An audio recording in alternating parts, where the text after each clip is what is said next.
இப்போ திருக்கார்த்திகை தீபத்த பத்தி நம்ம எல்லா விஷயமுமே இங்க தெரிஞ்சுக்கிட்டோம். இந்த திருக்கார்த்திகை தீபத்தன்னைக்கு வந்து நீங்க கோயிலுக்கு போறது வந்து நெறைய பேரு ரொம்ப அந்த தீபத்த போய் பார்க்கறதுங்கிறத ரொம்ப ஆசைப்படுவாங்க.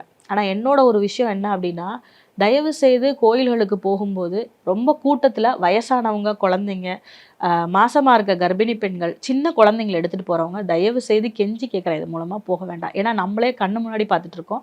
இப்போ கோச்சாரத்துல மீன ராசியில சனி சஞ்சரிச்சுட்டு இருக்கபடியினால கோயில்களுக்குள்ள அனாச்சாரங்கள் நிகழ்வதும், கோயில்கள்ல சங்கடமான நிகழ்வுகள் நிகழ்றதும் உண்டான ஒரு அமைப்பு இருக்கிறதுனால, ஒரு நல்ல திடகாத்திரமான ஆண்கள் போங்க, வயசு பசங்க போங்க, எல்லாருமே போங்க. ஆனா அந்த மூச்சு பிரச்சனை இருக்கவங்க, கோயில்ல இடிபாடுகள் வரும்ன்றவங்க தயவு செய்து போக வேண்டாம். இத ஒரு பொதுவான ரிக்வெஸ்ட்டா வச்சுக்கிறேன். ராசிகளுடைய தத்துவப்படி சிம்ம ராசிக்காரர்களுக்கான கோயில் அப்படின்னு பார்த்தீங்கன்னா, திருவண்ணாமலையார், அண்ணாமலையார் தான். மணப்பெண்ணின் பிரத்யேகமான திருமணம் விவாஹா சென்னை சில்க்ஸ்.